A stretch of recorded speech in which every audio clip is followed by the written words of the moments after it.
Hey everybody, Sammy here at SFI Sports Cards, back with another video. Today is July 8th, and welcome to the Saturday morning starting lineup.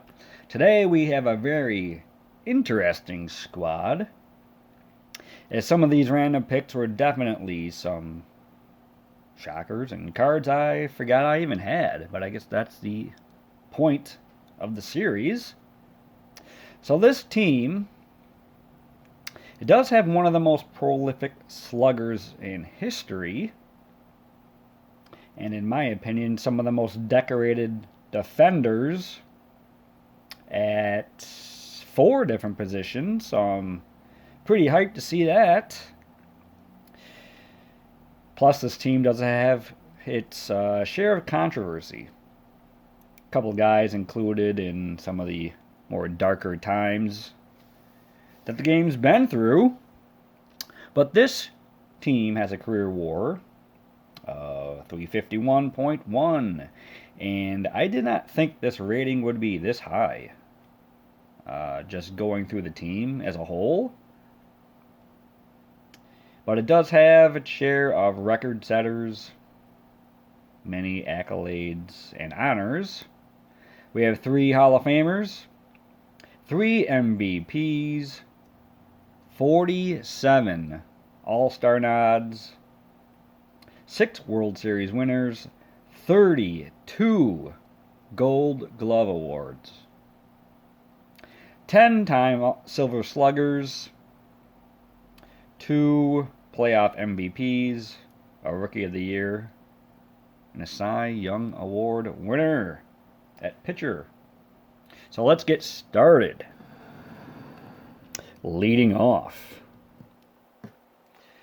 from Maracaibo, Venezuela, signed in 1954, playing shortstop. From the 1966 Topps set, we have Luis Aparicio. He signed with the White Sox on a recommendation of fellow Venezuelan shortstop Chico Carrasquel. He was passed up by Hall of Famer and Indians GM Hank Greenberg because he thought Aparicio was too small to play in the majors. Well, that was a big mistake,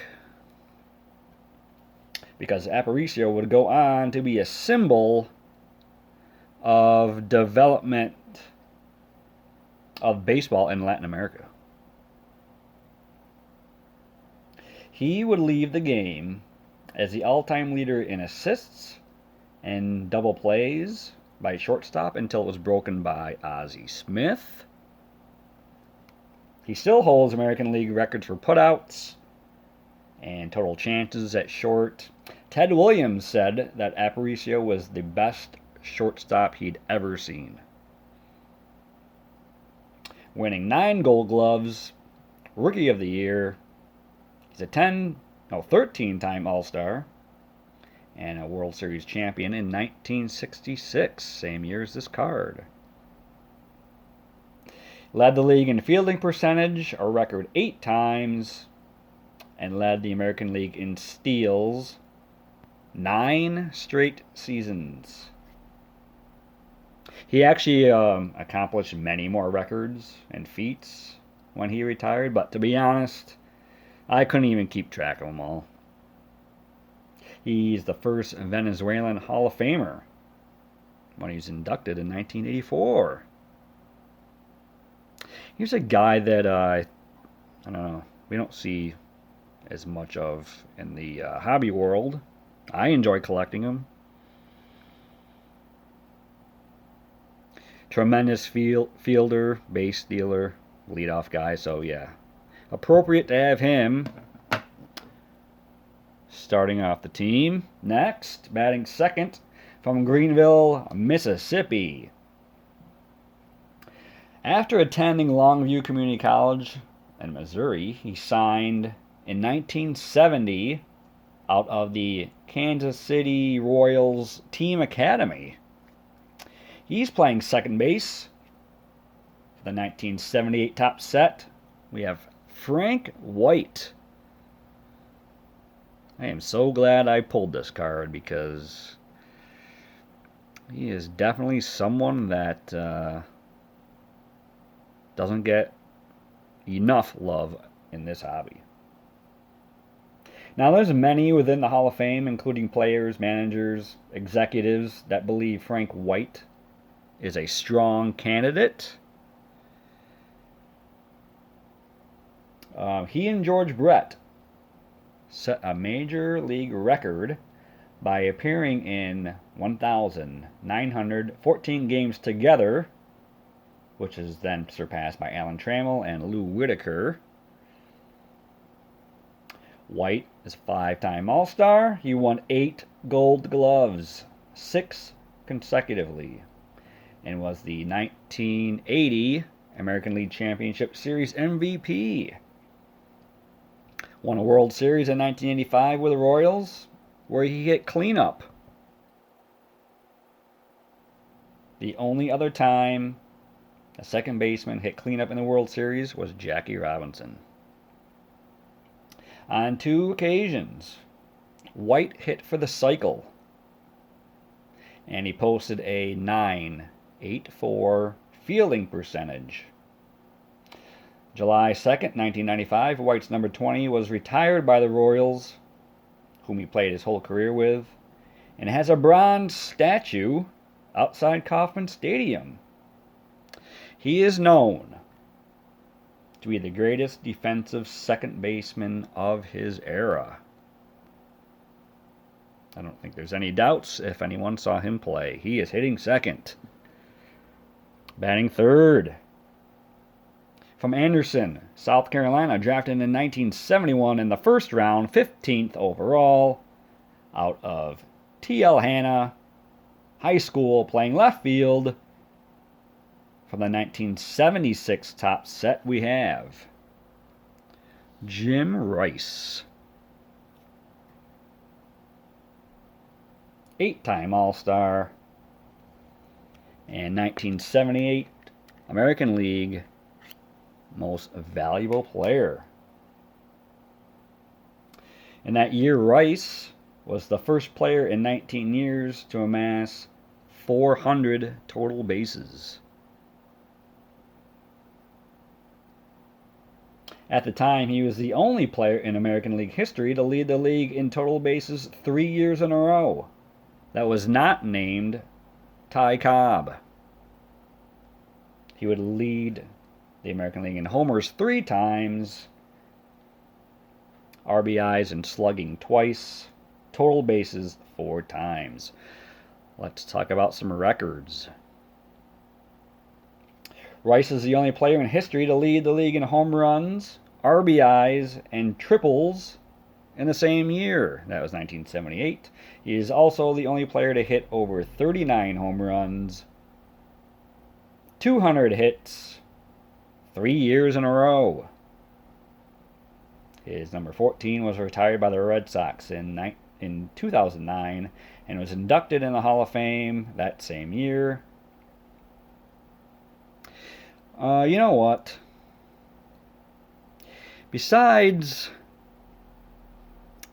I'm sure there's others, but off the top of my head, besides like Picker Jim, I don't even think Red Sox fans appreciate this guy as much as they should.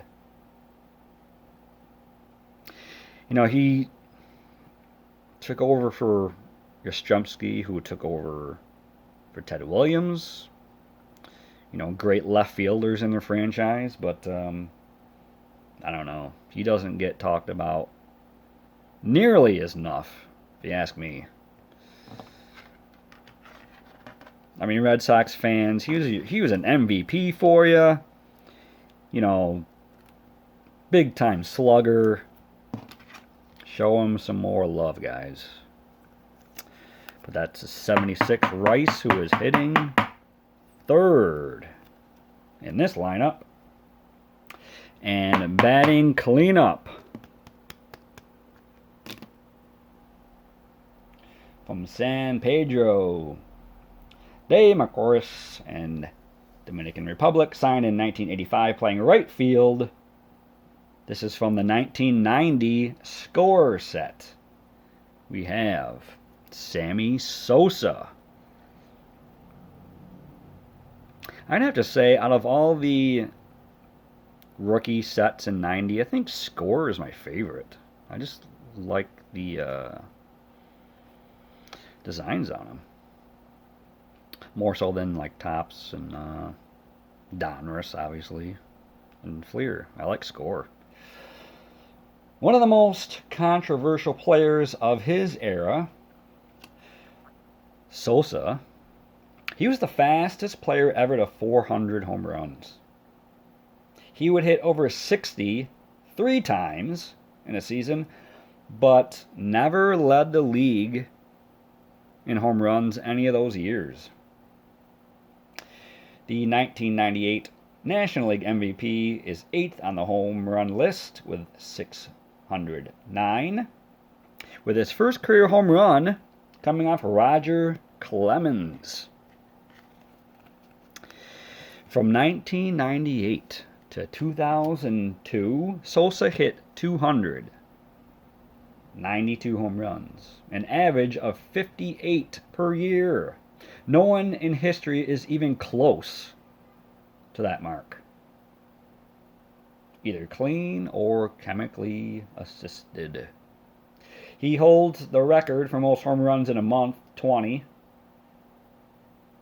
and most home runs over a 10-year span of 479. He is second all-time in home runs among foreign-born players. You know, in the moment, I did enjoy watching him play, despite making some terrible decisions, like corking his bat or walking out on the Cubs on the last day of the season, because he said he was injured in 2004. But he did, captivate the baseball world. Sammy Sosa hitting 4th. Now 5th, this guy is from Fullerton, California. Drafted in 1988. In the 7th round out of Diamond Bar High School. Playing center field. From the 1994 Topps set, we have Jim Edmonds. Known for his defensive ability in center field, winning 8 Gold Gloves. He was also a terrific hitter, finishing his career at .284 batting average,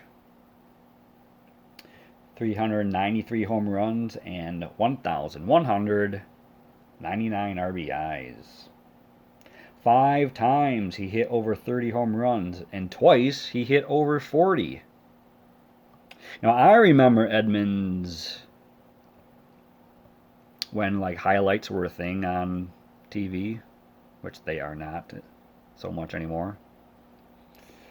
It was like an everyday thing. Him diving catches, hitting big home runs. He was fun to watch.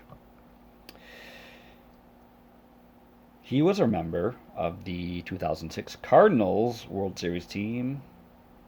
He's also in the Cardinals Hall of Fame. Another guy that's kind of like on the doorstep of the Hall of Fame. He is getting consideration for it. So we'll see. Maybe he'll make it in. But here's his 94 Topps card. Okay, now we're getting in something different here. Batting 6th from Castro Valley, California. A lot of guys from California. Drafted in 1986 in the 22nd round out of the University of California, playing first base from the 1990 Topps traded set. We have the Enigma of Kevin Maas. Big prospect in the New York Yankees organization. Maas was thought by some people as heir apparent to Don Mattingly at first base. At the time when Maas was called up, he set a major league record for fewest at-bats, 72, to get to 10 home runs. Also the fastest rookie to get to 13 and then 15 home runs. So, playing in New York for the Yankees, you could probably imagine the hype that was going on in the press and in the media, since he was hitting all these home runs. He would end up finishing second in the Rookie of the Year for the American League race, I believe to Sandy Alomar Jr. I for sure was on board with this guy, but after his rookie season, he never developed and never could make the adjustments pitchers were making for him. This card was one of the hottest cards to get during the end of the 1990 season. And this does have a place in my rookie card binder, along with other notable rookies that never really panned out. I do save them. I still like looking at them. So yeah, Kevin Maas is hitting 6th in this lineup.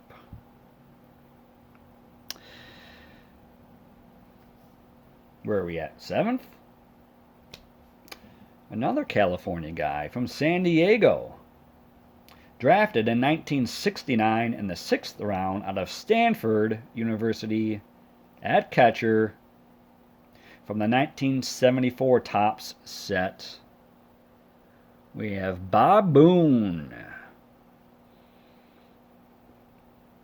Coming from a family that just breathes baseball. Boone's father, Ray, played 13 seasons, and his two sons, Brett, played 14, and Aaron played 12. And Aaron's the current manager of the Yankees. All 4 family members are former All-Stars. Bob was a 4-time All-Star, won 7 Gold Gloves, and a member of the 1980 Philadelphia Phillies championship team. One of the top defensive catchers of his era.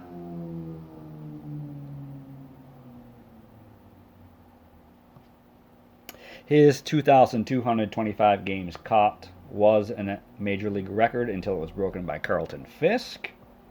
He caught 117 shutouts in his career. And on September 30th, 1984, he caught Mike Witt's perfect game. After his playing days, he went on to be the manager of the Kansas City Royals and Cincinnati Reds for a total of 5 seasons. His winning percentage was .455. And I didn't know this, but Boone and his family are descendants of American pioneer Daniel Boone. That's something to know. This is a great card. Just kind of got that old school look of the catcher, in front of the batting cage. The backstop. I like it. Bob Boone. He was a good one. Now batting 8th from Scammon, Kansas. This player was signed out of Los Angeles High School in 1910 by the Long Beach Sand Crabs in the Trolley League, which quickly disbanded. After stops in the Pacific Coast League, Southern State League, and finally the Northwestern League with the Seattle Giants. He was then sold to the Tacoma Tigers. As you can see, signing and scouting was very different back then. Playing third base. This is from the 2012 Panini Golden Age series set, we have Fred McMullen. Mostly a utility man, McMullen made his debut on August 27th, 1914 with the Detroit Tigers. He only played one game that season. After 3 years in the minors, he latched down with the Chicago White Sox and was part of their World Series championship team in 1917. A very heady player. McMullen played on the 1919 White Sox team that went to the World Series. As a utility man, McMullen would only get 2 plate appearances in the 8-game series, but he would overhear conversations of players throwing games, and McMullen, I should say, would threaten to report them unless included as a player to receive money for doing so. He was also the White Sox advanced scout for the World Series, which gained him $5,000 for the fix. He is known as the 8th man out, as the most obscure player to be included in the scandal, which would be baseball's darkest hour.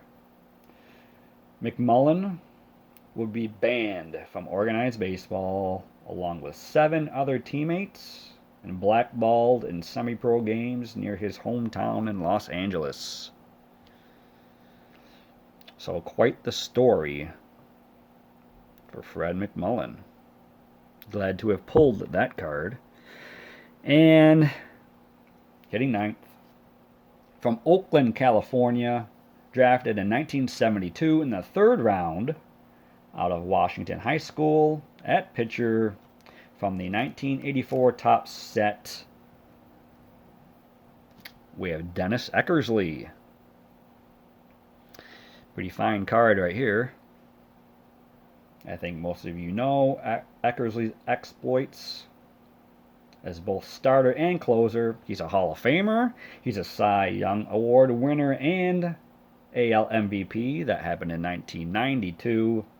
He's a world champion in 1989 for his hometown Athletics and is a 6-time All-Star. He was the first pitcher in history to win 20 games in 1978 and then get 50 saves in 1992. I believe the other is John Smoltz.